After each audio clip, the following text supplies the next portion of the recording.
In this lecture we are talking about vitamins and steroid. तो सबसे पहले हम कुछ इंपॉर्टेंट विटामिन्स के बारे में जान लेते हैं, उनका साइंटिफिक नेम जान लेते हैं। पहली बात तो विटामिन्स हमारी डाइट के लिए बहुत ज़रूरी है। ये मैं डायरेक्टली कोई कैलोरीज प्रोवाइड नहीं कर रहे हैं, लेकिन ये हमारी मेटाबॉलिक प्रोसेस में बहुत इंपॉर्टेंट रोल प्ले करें। हम डायरेक्टली तो इन्हें सिंथेसाइज नहीं करते, तो ऑफकोर्स हमें लेने की नीड है।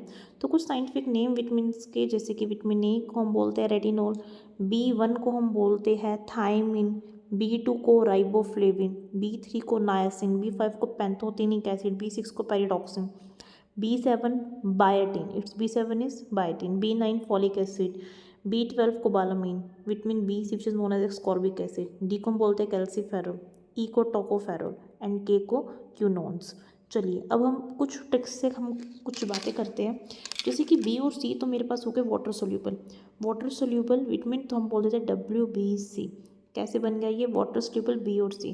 अब यहाँ पे जो हमारे पास विटामिन है, पर्टिकुलरली कौन से विटामिन, B4 हो गया, B8 हो गए, विटामिन की क्लासिफिकेशन में ही नहीं आते हैं। अब इनको याद करने की ट्रिक क्या है? याद करने की ट्रिक के लिए हम कुछ छोटी मोटी ट्रिक्स करेंगे। फॉर एग्जाम्पल हम विटामिन बी कॉम्प्लेक्स बहुत बड़ा कॉम्प्लेक्स है, तो हम एक ट्रिक करते हैं छोटी सी बिल्कुल। They are not pretty bet, they are not pretty pet but fish can. कि भाई वो तो प्रेटी पेट इतने नहीं है, लेकिन फिश है। तो देखिए बहुत इजी हो गया।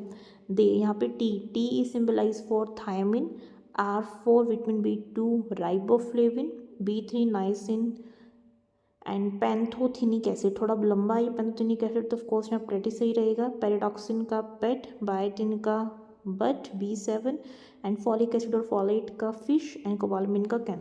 तो इससे मुझे पूरी की पूरी सीरीज़ अच्छे से याद होगी, किसके लिए, विटामिन्स के लिए।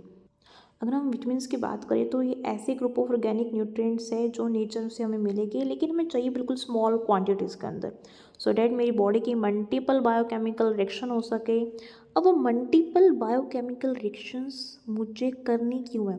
ये मल्टीपल बायोकेमिकल रिएक्शन चाहिए ग्रोथ के लिए, सर्वाइवल के लिए, रिप्रोडक्शन के लिए, और बेसिकली विटामिन्स की अगर हम खास बात करें तो ये बॉडी के अंदर नेचुरली सिंथेसाइज नहीं होते, इसलिए हमें बहुत ज़रूरी है कि हम इसको डाइट के थ्रू लें।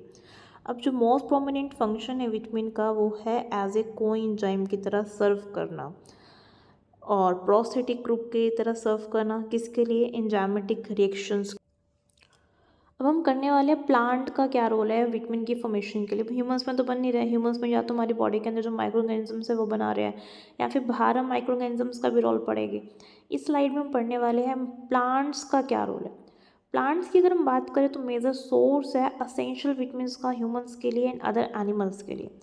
बेसिकली यहाँ पे बहुत सारे पाथवेज है, बायोकेमिकल पाथवेज है, जिसके थ्रू प्लांट्स इंटरमीडिएट्स बना रहे हैं अपने बायोकेमिकल पाथवेज रिएक्शंस के अंदर, सो डेट हमें खासकर विटामिन, असेंशियल विटामिन मिल सके। अगर हम बात करें माइक्रो ऑर्गेनिजम्स की, तो उनका क्या रोल है विटामिन की फॉर्मेशन के अंदर। विटामिन ऑर्गेनिक कंपाउंड्स है, स्पेसिफिक फंक्शन परफॉर्म कर रहे हैं।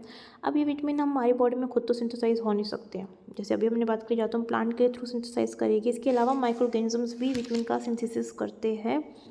अब जैसे कि ह्यूमन की गट के अंदर बैक्टीरिया जो है वो विटामिन प्रोड्यूस कर, हमारे इंटेस्टाइन के अंदर बैक्टीरिया जो है विटामिन के प्रोड्यूस कर रहा है, जो ये क्लॉटिंग में हेल्प कर रहा है। इसके अलावा अगर कोई पर्सन स्ट्रॉन्ग एंटीबायोटिक का कंजप्शन कर रहा है, तो उस केस में उसकी गट के अंदर बैक्टीरिया किल हो जाने वाले हैं। इसलिए एडिशनल कंजप्शन बहुत ज़रूरी है विटामिन का at the time of antibiotic